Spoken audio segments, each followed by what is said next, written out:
Well, time has come. Let's talk about X-Men Days of Future Past Rogue Cut. Yeah, we're not gonna talk about theatrical cut. It will be a comparison video thing like I did with Harry Potter and the Chamber of Secrets on PC, which is the original version and the extended version. First of all, let's talk about the X-Men movies. I'm a big fan of the first two, which is X-Men and X-Men 2 United, and it still bothers me with the title, X2 X-Men United. How is that a title? Like, I don't get it. Man, it should have been called X-Men 2 United. That's the better way to pronounce the film. And of course, I did review of the X-Men official game, which is also tying into the movies, which is actually third story before The Last Stand. And as for Last Stand, it was okay, but it has some flaws, like why Cyclops died too early. Like, Cyclops could die at least during the final battle, sacrificing himself to save Jean and defeating Dark Phoenix itself. Or you can call that a Phoenix. And as for X-Men Origins Wolverine, well, just stick to the video game. I mean, this one. This one's much better. Yeah.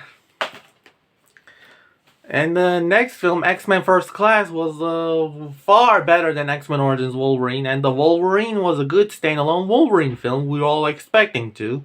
And X-Men Days of Future Past, which is the movie I'm going to talk about this video, was a masterpiece. Like, absolute cinema, like Martin Scorsese says. But I'm not a fan of Bryan Singer. That guy can go bottoms of hell. So, X-Men Days of Future Past, the Rogue Cut, is basically extended version of this film, X-Men Days of Future Past. And it's has plenty of differences. Like, it has, like said in the title, Rogue Cut has Rogue in the main story in the future scenes, not only the ending in the film.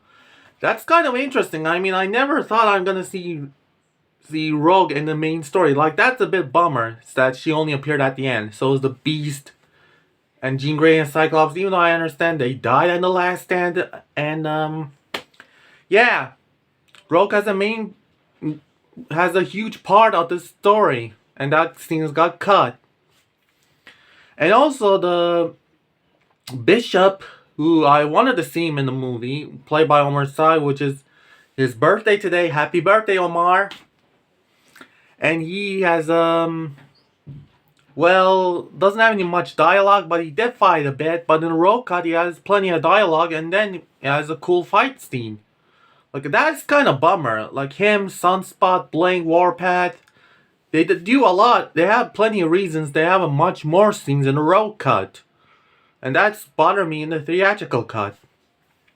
And also, there is a scene where we see young Polaris, Magneto's younger daughter. Not only it's a Quicksilver, Scarlet Witch's younger sibling. She did also appear in the theatrical cut, but she didn't do much except for a brief cameo. But in the Rogue Cut, she talked with Wolverine. She says, "I'm a princess. Who are you?" And Wolverine responds, "I'm Wolverine. Sorry, I don't have any sunglasses." It's actually invisible. Look, you can't see it, but I can see it by myself. Yeah. And they do mention Scarlet Witch, so she does exist in this universe. But we don't see her. She just got mentioned.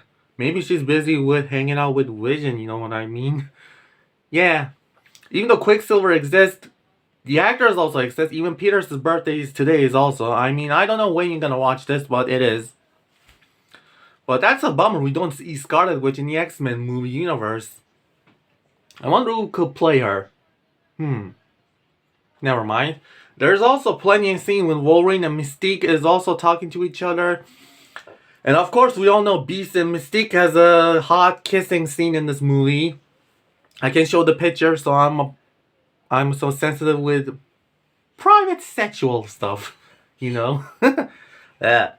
I'm a virgin. Does males call virgin in English? Does it? And also, there's another extra mid-credits scene that shows us Bolivar Trask. After the Sentinel program shut down, he stays on the same prison cell of Magneto in Pentagon. So yeah, that's where he ends up. That's all the differences I remember. And also, the Rogue, about Rogue. Now the main part. Rogue was actually holding hostage in the X-Mansion when Iceman and Magneto go to rescuing her while Kitty Pryde was injured on our side. And that's how they feel like Rogue can be useful, but we don't know where she is. Until Professor X find out she's still in the, I think, she's still in the X-Mansion. And Iceman and Magneto go to save her. But then Iceman sacrifices himself to save the love of his life, the Rogue herself. So yeah, Iceman dies before the final battle in the future, and also in the past. And yeah, that's an interesting concept that we didn't see in the theaters, but wow. This movie and the Zack Snyder's Justice League, even though that movie doesn't have any cuts, but oh well. But if you want to see the X-Men Days of Future Past, a far better edition, then watch the Rogue Cut. For rating, of course, I gotta give this one, let's see, oh, I know, 5 Hugh Jackmans out of 5. Because I'm a fan of this guy. I want to see the new Wolverine and the MCU too. I mean, that guy should be. Oh, my head!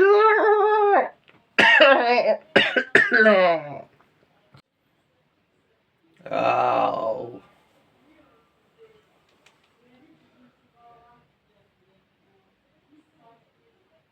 I'm in my old room.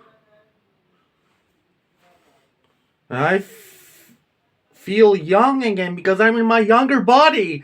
Man, I'm still talking a little bit dumb.